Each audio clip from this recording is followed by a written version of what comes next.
Hello everybody. आज के lecture में हम एओडी पर टेंजेंट नॉर्मल पर कुछ प्रॉब्लम का डिस्कशन लेने जा रहे हैं। देखिए फर्स्ट प्रॉब्लम बोर्ड पर लिखा हुआ है, find the equation of the straight line which is tangent at one point and normal at another point to the curve y equal to 3t square x equal to 3t square y equal to 2tq। तो एक curve की यहाँ पर parametric form given है और एक ऐसी line की इक्वेशन निकालनी है जो कर्व को एक पॉइंट पे टच करती है, दूसरे पॉइंट पर नॉर्मल है ना। चलिए देखते हैं।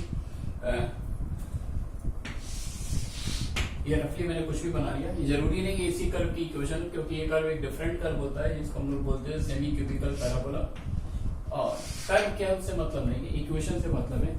मैंने सपोज किया ये लाइन जो है कर्व को पॉइंट पी पे टच करती है, जिसका एक्स कोऑर्डिनेट, जिसका कोऑर्डिनेट मैंने टी को t1 बोल दिया, 3t1 स्क्वायर 2t1 क्यूब, और पॉइंट क्यू पे कट करती है, लेकिन इस पॉइंट पर 90 डिग्री पे कट कर रही है, यानी इस पॉइंट पे नॉर्मल है।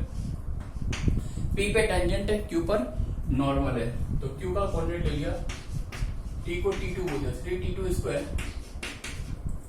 2t2 क्यूब, ठीक है ना।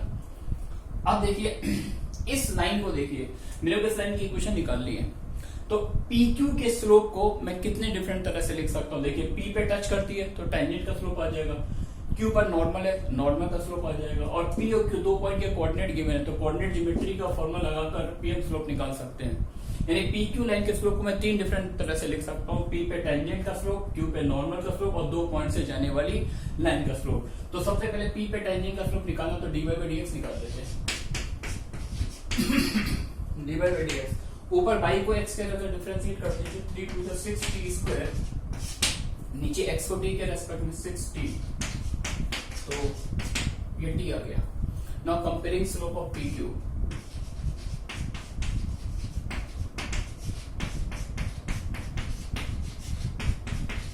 PQ के स्लोप को कंपेयर करो, P पर टेंजेंट का स्लोप, P पर टेंजेंट का स्लोप कितना आएगा, t को t1 डाल दीजिए, है ना। Q पे नॉर्मल का स्लोप, तो Q पर नॉर्मल टेंजेंट का स्लोप क्या आएगा, T2, और नॉर्मल इसके परपेंडिकुलर लाइन है, तो Q पर नॉर्मल का स्लोप क्या हो गया, -1/T2, सही है क्या। तो एक बार टेंजेंट बोल दिया, एक बार नॉर्मल, एक बार बोलो दो पॉइंट से जाने वाली line, coordinate geometry, y2 - y1 upon x2 - x1। तो यहाँ पर AQ - BQ का फॉर्मूला लगा दिया, 2 into T2 - T1 T2 square plus T1 square plus T1 T2, नीचे दिस माइनस दिस, 3 ले लिया कॉमन, फैक्टर कर लिए, T2 - T1 T2 plus T1। बच्चों कनेक्ट कर रहे, स्लोप को तीन डिफरेंट तरह से लिख लिया। अच्छा, इसको मैं इससे कैंसिल कर सकता हूँ, सिर्फ T1 और T2 डिफरेंट पॉइंट है, तो T1 पे टच करती है, T2 पर नॉर्मल, डिफरेंट पॉइंट की बात की जा रही है, ठीक है। यहां से एक इंफॉर्मेशन मिल गई, by taking first two ratios, क्या इंफॉर्मेशन मिली, T1 T2 is what, T1 T2 equals to -1, ठीक है ना। एक बार इसको इसके साथ ले लीजिए, तो 3T1 T2 plus 3T1 square equals to what, equals to first और थर्ड रेशियो लिया, T1 से मल्टीप्लाई कर दिया, T1 T2 plus 3T1 square equals to 2T2 square plus 2T1 square plus 2T1 T2, ठीक है ना। यहां से अपन T2 को लिख सकते हैं -1/T1, लिख सकते हैं क्या। तो T1 T2 की वैल्यू क्या है, -1 है, तो इसको इधर शिफ्ट कर दीजिए, तो T1 T2 बचेगा 3T1 स्क्वायर -1, ठीक है। T2 को लिख दिया मैंने -1/T1, 2/T1 square plus 2T1 square. तो T1 स्क्वायर से अगर मैं क्रॉस मल्टीप्लाई कर लूं T1 स्क्वायर से, तो 3T1 power 4 minus 2T1 power 4, T1 power 4 minus T1 square -2। बच्चों कैलकुलेशन चेक करते रहिए, दैट्स गोइंग फाइन। इसके फैक्टर हो जाएंगे, फैक्टर डायरेक्टली देगा, 2 1 2, तो T1 square -2 T1 square plus 1। Obvious सी बात है, इक्वालिटी 0 हो नहीं सकती है ना। तो T1 स्क्वायर की वैल्यू यहां से क्या आ गई, T1 स्क्वायर की वैल्यू 2 आ गई, it mean what is the value of T1 +- √2। अच्छा T1 की वैल्यू अगर आ चुकी है तो पॉइंट P के दो पॉसिबल कोऑर्डिनेट आ जाएंगे। T1 को एक बार √2 डाल दीजिए। T1 को अगर √2 डालेंगे तो 3 2 या 6 कोमा √2 2√2 into 2 4√2।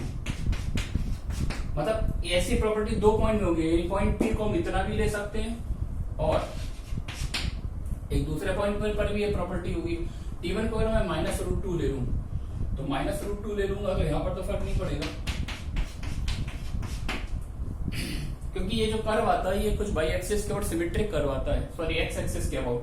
तो ये पॉइंट अब में अगर ये प्रॉपर्टी तो इसके इमेज पॉइंट में भी यही प्रॉपर्टी होगी, ठीक है ना। चलिए अब इक्वेशन निकाल लेते हैं। Therefore equation of tangents।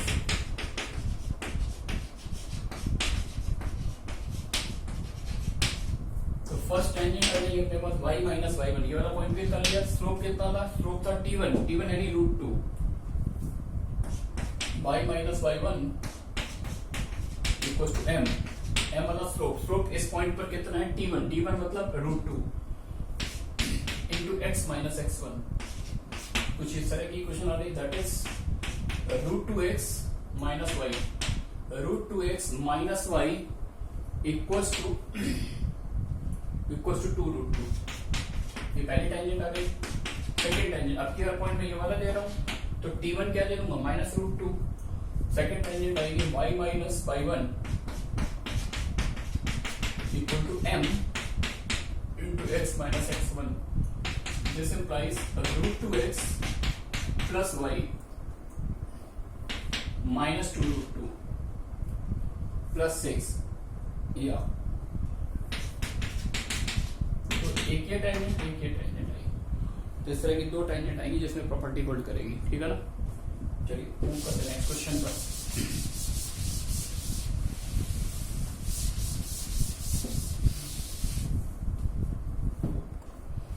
Next question है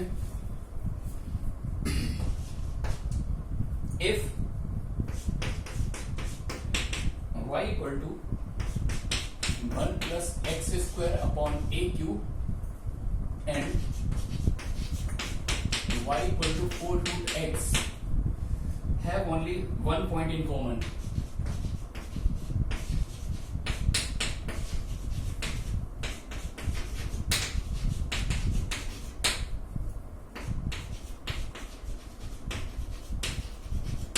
Find a। आपको बोला कि आपको दो कर्व मैंने दे दिए और मैंने आपसे बोला है कि इन दो कर्व में ठीक सिर्फ और सिर्फ एक ही पॉइंट कॉमन है। दो कर्व में सिर्फ एक पॉइंट कॉमन है। Find the range of a. Parameter a की रेंज निकाल ली है। अच्छा y equal to 4 root x, ये क्या है? ये पैराबोला की एक ब्रांच है और y इक्वल टू जैसे इसका स्क्वायर किया जाए तो y square equal to 16x, तो ये upper half part of the parabola है। और y equal to 1 plus x square by a cube, तो यहाँ पर ये भी एक पैराबोला है कि क्वाड्रेटिक एक्सप्रेशन है और इसकी जो ओपनिंग होगी वो इस a पर डिपेंड करेगी। आपने पढ़ा होगा अगर a पॉजिटिव हो तो पैराबोला ओपनिंग अपवर्ड होता है, a नेगेटिव हो तो ओपनिंग डाउनवर्ड होता है। तो हम इस प्रॉब्लम को दो पार्ट में सॉल्व करेंगे क्योंकि मेरे से बोला कि दोनों कर्व में एक पॉइंट कॉमन है। तो दो केस हो सकते हैं, हो सकता है ये दोनों कर्व एक पॉइंट पे टच कर रहे हो और ये भी केस हो सकता है कि दोनों कर्व एक पॉइंट पे इंटरसेक्ट कर रहे हैं। तो हम लोग दोनों केस कंसीडर करेंगे। इस पर केस बनाते हैं। If A पॉजिटिव, अब अगर A पॉजिटिव है तो ये जो पैराबोला है इसकी ओपनिंग कैसी होगी? अपवर्ड होगी। मिनिमम वैल्यू कहां पर आएगी? x0 डालो, मिनिमम वैल्यू 1 आएगी, है ना। और अब इसके बाद ये ग्राफ जो यहां से इंक्रीज करेगा, upward parabola y equal to x square का जैसा कर्वेचर होता है, ये इस तरह से जाएगा ग्राफ।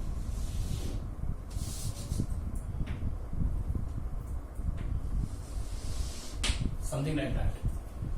और y equal to 4 root x का ग्राफ बिल्कुल वैसे कुछ जैसा रूट एक्स का होता है, ठीक है। लेकिन एक समझना, पहले मेरे ख्याल से मेरे को रूट एक्स का ग्राफ बना लेना चाहिए था। तो अगर मैं रूट एक्स का ग्राफ बनाऊं ये तो फिक्स ग्राफ आएगा, लेकिन जैसे जैसे मैं a को कम या ज्यादा करूंगा तो ये कर्व पास तो ही होगा, लेकिन इसका कर्वेचर कभी नीचे से पास होगा, कभी तो जस्ट ऊपर से, कभी इससे भी ऊपर से पास होगा। लेकिन मुझे ऐसा ए डिसाइड करना है जिसके लिए ये वाला कर्व जो है इस कर्व को टच करे, ये दोनों कर्व में एक पॉइंट ऑफ कांटेक्ट आ जाए, है ना। पहले मुझे मेरे ख्याल से ये वाला कर्व बनाना चाहिए था, है ना। पहले सपोज कर मैंने यही बनाया, अब मैं यहाँ से पैराबोला बनाना चाहता हूँ तो वो ऊपर से भी बन सकता है, कट करके भी जा सकता है। ये मुझे ऐसा ही बताना है जिसके लिए ये वाला पैराबोला है। कौन सा? ये वाला, y equal to 1 plus x square y a cube. यानी ए को चेंज करने से बेंडिंग, इसका कर्वेचर चेंज होगा। तो ऐसा इसका ऐसा कर्वेचर डिसाइड करना जिसके लिए दोनों कर्व में एक पॉइंट ऑफ कांटेक्ट आ जाए, समथिंग लाइक दैट, ठीक है। तो ये कौन सा केस हो गया जहां पर दोनों कर्व एक दूसरे को टच करते हैं, और दो कर्व एक दूसरे को टच करते हैं तो इस पॉइंट ऑफ कांटेक्ट पर दोनों में कॉमन टेंजेंट आएगी। कॉमन टेंजेंट आ रही है तो इसका दोनों का टेंजेंट का स्लोप सेम होगा। तो लिख देते हैं in this case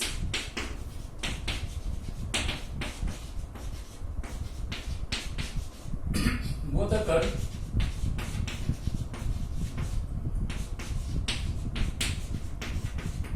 touches each other।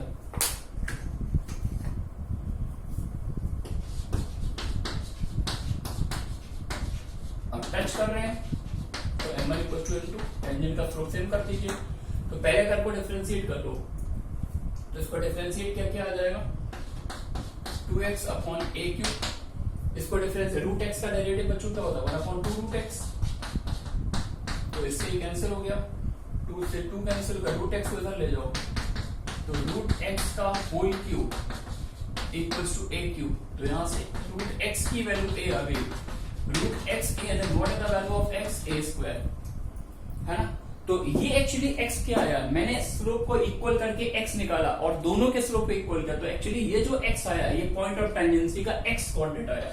यानी अगर ये दो का टच करेंगे तो उस टेंजेंसी पॉइंट का x कोऑर्डिनेट a होगा। अरे ये बात बच्चों समझ, लेकिन मुझे सिर्फ x, मुझे तो y कोऑर्डिनेट भी चाहिए। तो मैंने इस x को उठाकर डायरेक्टली इस कर्व में पुट कर दिया तो y कोऑर्डिनेट भी मिल जाएगा। y कोऑर्डिनेट निकालिए, x को 4a डालो तो y कोऑर्डिनेट बच्चों के x को स्क्वायर डालने पर y कोऑर्डिनेट 4a आ गया, a स्क्वायर कॉमा 4a। तो टेंजेंसी पॉइंट आ गया। ये मेरे को टेंजेंसी पॉइंट नहीं, we have to find out the range of a। तो ये जो पॉइंट होगा ये दूसरे कर्व पर भी लाई करेगा, इसको इस कर्व पे सेटिस्फाई करा दीजिए। तो वैल्यू क्या आ जाएगी, y means 4a, 1 plus x को a डाल दो, a पावर 4 अपॉन a क्यूब, 4a equals to 1 plus a। तो a इज व्हाट, 1/3। आ रही बात बच्चों समझ में। तो अगर a पॉजिटिव है तो ग्राफ अपवर्ड पैराबोला होगा, दोनों कर्व को टच करेंगे और टच करने के लिए रिक्वायर्ड a की वैल्यू क्या होगी, सिर्फ a की वैल्यू आ रही है, a इक्वल टू 1/3। ठीक है बच्चों। अब नेक्स्ट केस पर चलते हैं, जब a नेगेटिव है और इसका ग्राफ डाउनवर्ड पैराबोला है।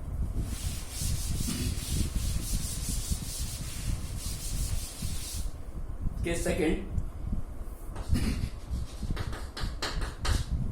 इफ a नेगेटिव, अच्छा a नेगेटिव है तो इस पर तो, इसके कर्व पर तो कोई इफेक्ट पड़ेगा ही नहीं, ये तो फिक्स कर्व है, 4 रूट एक्स ऐसे ही पास होगा। और ये वाला कर्व कहां से स्टार्ट लेगा, यहां से स्टार्ट लेगा। लेकिन अब a नेगेटिव है, जैसे a को मैं अगर -1 ले लूं तो 1 माइनस एक्स स्क्वायर बन गया। अब फील करो 1 माइनस एक्स स्क्वायर का ग्राफ कैसा होगा, डाउनवर्ड पैराबोला होगा, समथिंग लाइक दैट होगा ना। तो मेरा ये कहना है कि a की आप कोई भी नेगेटिव वैल्यू ले लो, कुछ भी ले लो, तो ये ग्राफ हमेशा डाउनवर्ड पैराबोला होगा, यहां से स्टार्ट लेगा। और ग्राफ पीछे भी होगा, ग्राफ पूरा बना नहीं रहा, पीछे से मतलब नहीं है। तो ये ग्राफ कुछ इस तरह से आएगा, समझ रहे हो क्या। अच्छा ये ग्राफ अगर डाउनवर्ड पैराबोला होगा तो a की हर वैल्यू के लिए इन दो कर्व में एक पॉइंट ऑफ इंटरसेक्शन आएगा, है ना। तो अपन लिख देंगे इन this case, in this case both the curves intersect each other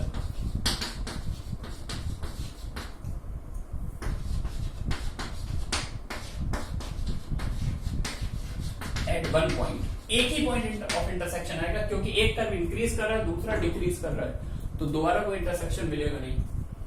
exactly at other at one point, है ना। तो for all values of a belongs to -∞ से 0, मतलब कोई भी नेगेटिव नंबर ले ले, हर नेगेटिव नंबर के लिए इसका अगर डाउनवर्ड पैराबोला होगा, ये कुछ इस तरह के शेप रहेगा, तो एक इंटरसेक्शन पॉइंट हमेशा आएगा, है ना। तो फाइनली a की रेंज क्या है, नेगेटिव में तो सारे नंबर्स काम कर जाएंगे और पॉजिटिव में सिर्फ एक आएगा, सिंगलटन सेट यानी 1/3, ठीक है ना। तो ये आपका कंप्लीट आंसर हो गया। मूव करते हैं आगे।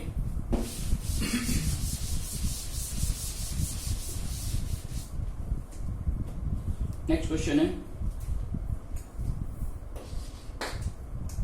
Find the condition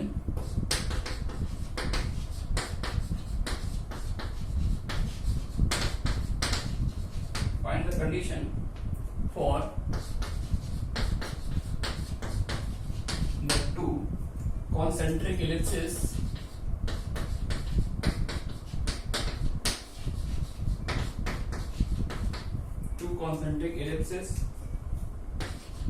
a1 x square plus b1 y square equals to 1 and a2 x square plus b2 y square equals to 1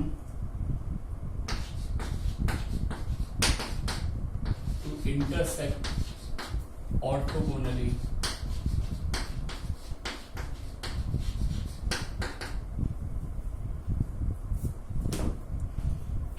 ये दे रखा है दो कॉन्सेंट्रिक इलिप्स है, एक ये वाला इलिप्स है और एक ये वाला इलिप्स है। हमें इस बात की कंडीशन निकालनी है कि दोनों इलिप्स ऑर्थोगोनली इंटरसेक्ट करें, है ना।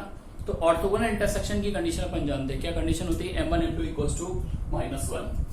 तो बस डिफरेंशिएट कर लीजिए पहले कर को, इसको differentiating with respect to x, 2a1x plus 2b1y into dy/dx 0 आ गया। तो dy/dx for the first ellipse -a1x upon b1y, इसी को मैंने m1 बोल दिया। सिमिलरली अगर हम इसको डिफरेंशिएट करते dy/dx for the second ellipse कितना आएगा, b2। अच्छा, यहाँ पर जो x और y यूज अपन कर रहे हैं ये क्या है, पॉइंट ऑफ इंटरसेक्शन का कोऑर्डिनेट है, जिसको हम नहीं निकाल रहे हैं कि निकालने का कोई मीनिंग नहीं है। इसको मैंने इनको बोल दिया, है ना। और ऑर्थोगोनल इंटरसेक्शन